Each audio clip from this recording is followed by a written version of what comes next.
queridos, vamos para mais uma aulinha rápida. Bora!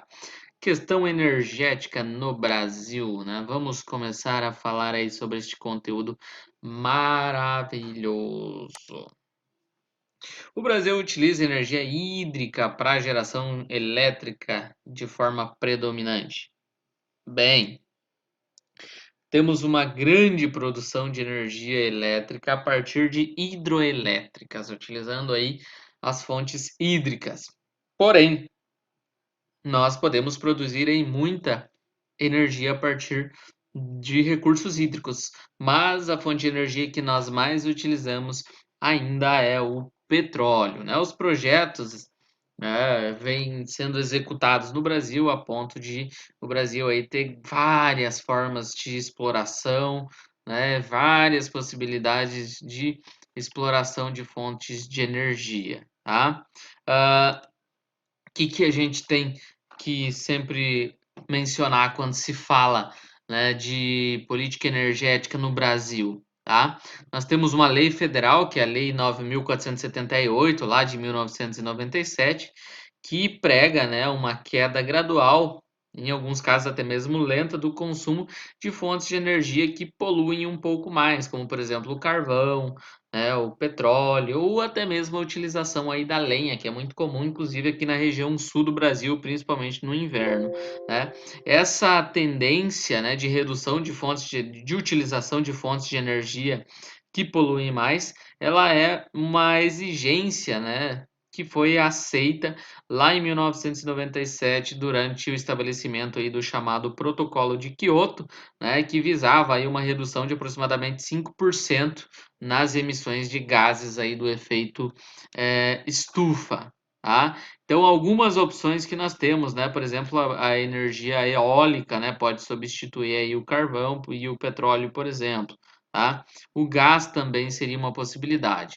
Do ponto de vista econômico, né? Tem aí investimentos na a utilização aí de gás natural e também um aumento aí na produção de biocombustíveis, tá? Então nós temos algumas fontes renováveis, né, que podem ser exploradas dentro do nosso país e se for pensar em obedecer o protocolo de Quioto, né, o gás, a utilização de energia eólica, solar aí são um caminho bem interessante a ser seguido, tá? A matriz energética brasileira, né, ela apresenta aí em torno de 65%, né, da energia consumida no planeta, ela é gerada por combustíveis fósseis, né, e no Brasil isso não é diferente, né, o petróleo é a nossa fonte de energia mais consumida.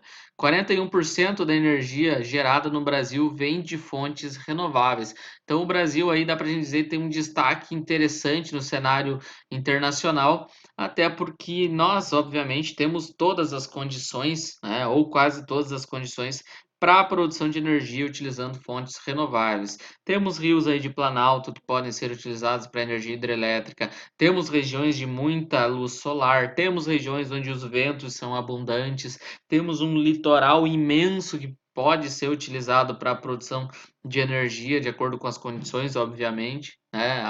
Tanto a energia das marés quanto a energia maremotriz, né? Então, o Brasil tem uma matriz energética bem interessante e, obviamente, a gente não pode ficar só focado nas fontes de energia aí, não renováveis, como petróleo, gás, né, e o carvão.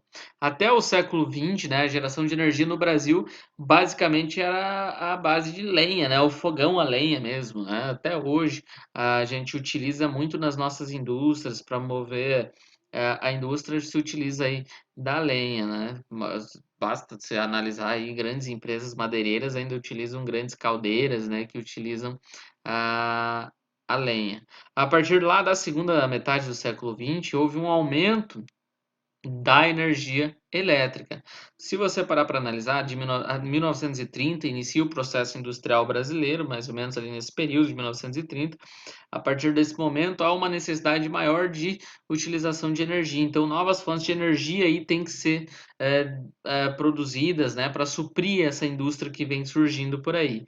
Então, a partir da segunda metade do século XX, aumenta esse consumo, né, de energia. Então, obviamente, se produz mais energia também através, inclusive, de investimentos do governo.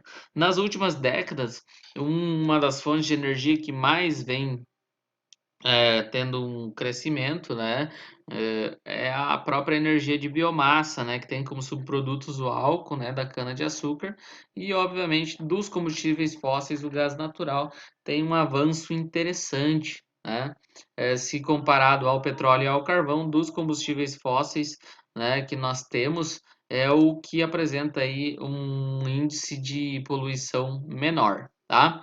A produção e o consumo de energia no Brasil, né? Se formos analisar aí, qual é a fonte de energia que você percebe nesse gráfico aqui que tem aí grande consumo, né? Os derivados do petróleo, né? O óleo diesel 18,8%, gás natural 7,1%, tá? Óleo combustível 1,6%, gasolina 9,4%, querosene 1,4%, GLP, né?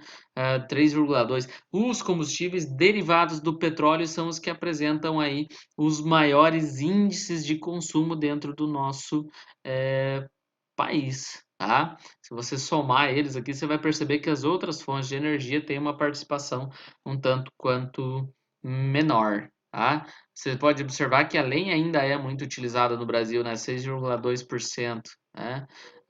O bagaço de cana ali da biomassa, 11,3%, né? Mas se você pegar os derivados do petróleo aqui, né? Você vai perceber que são os que têm maior utilização, tá? Dando sequência aqui, então, a gente vai falar agora um pouquinho sobre a energia hidrelétrica, né? No Brasil, né, o Brasil dá para a gente dizer que é um país que é privilegiado do ponto de vista de produção de energia hidrelétrica, porque nós temos as condições ideais para utilização desses recursos. Tanto é que nós temos a Itaipu aí, que é uma das maiores usinas hidrelétricas do mundo. Temos a usina aí do Xingó, né, no Sergipe, como um exemplo também, a usina de Belo Monte, que vem sendo muito mencionada nos últimos anos, tá? Então, a eletricidade produzida nessas usinas é bem interessante e é essencial para o desenvolvimento da nossa indústria e, obviamente, também para o fornecimento de energia para a sociedade civil. Tá? A eletricidade no Brasil também é produzida através de termoelétricas que utilizam os combustíveis fósseis, né? A queima de combustíveis fósseis, como por exemplo o carvão. Então, no Brasil, a gente também tem uma utilização de termoelétricas, não é tão grande assim, mas temos também, tá?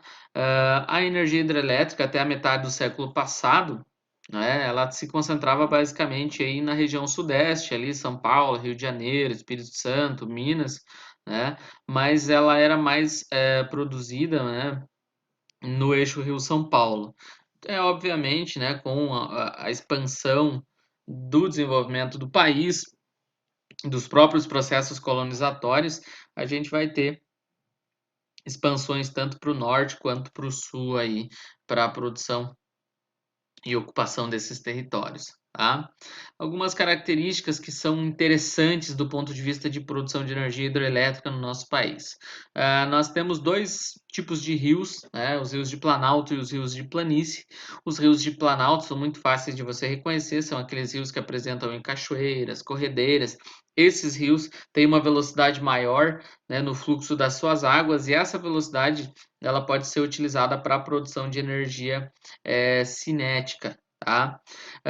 Grande concentração de recursos fluviais, né? O nosso país tem aí uma das maiores bacias hidrográficas, a maior bacia hidrográfica do mundo, né? E várias outras, como a bacia do Rio Paraná, do Rio São Francisco, né? Então nós temos vários elementos aí que favorecem a produção de energia hidrelétrica dentro do nosso país, tá? Dando sequência agora aqui, vamos falar um pouquinho do petróleo, né? A primeira prospecção de petróleo no Brasil, ela ocorreu em 1938 lá no Recôncavo Baiano, tá?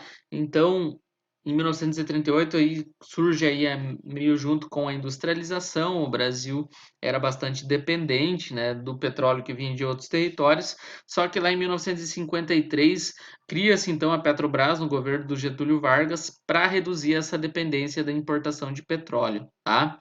Então a Petrobras ela é criada com esse intuito. Lá em 1970 a gente vai ter a ampliação, inclusive, da prospecção do petróleo com a descoberta aí de jazidas lá na bacia de Campos, tá?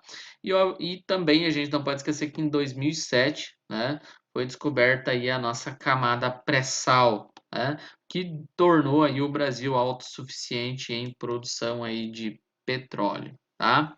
Ah, basicamente, o pré-sal é uma reserva de petróleo aí que se formou aí há milhões de anos, né? Se localiza numa faixa aí de território com 800 quilômetros de extensão por 200 de largura, no litoral de Santa Catarina, ali entre o litoral de Santa Catarina e o Espírito Santo, e obviamente não é um petróleo de fácil acesso, você tem que perfurar aí poços de 2 até de 7 até 8 mil aí metros de profundidade, né?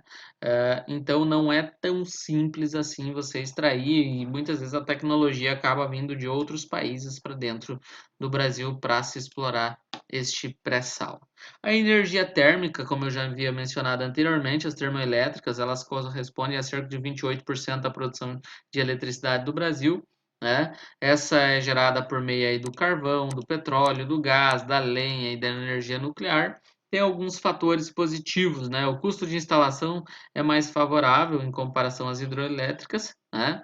Só que temos alguns fatores negativos: o uso de recurso não renovável, obviamente, os danos ambientais, como a liberação de CO2 na atmosfera, os riscos de vazamento, no caso das usinas nucleares, né, que podem trazer grandes problemas ambientais, e obviamente também a dificuldade no armazenamento dos resíduos das usinas nucleares. Então, a energia térmica é muito produzida dentro do nosso país, né, a partir desses elementos aqui, né, mas, né, se pegarmos individualmente, né, cada um tem a sua participação dentro da nossa economia, da nossa indústria, enfim, da nossa sociedade, tá? A energia da biomassa, né, a crise do petróleo desencadeada lá em 1973 fez com que se criasse o programa aí chamado Proálcool, né, Programa Nacional do Álcool, que fez com que se criasse uma fonte de energia alternativa ao petróleo. A queda no preço internacional do petróleo reduziu então a importância do uso do etanol. O que, que a gente tem aqui?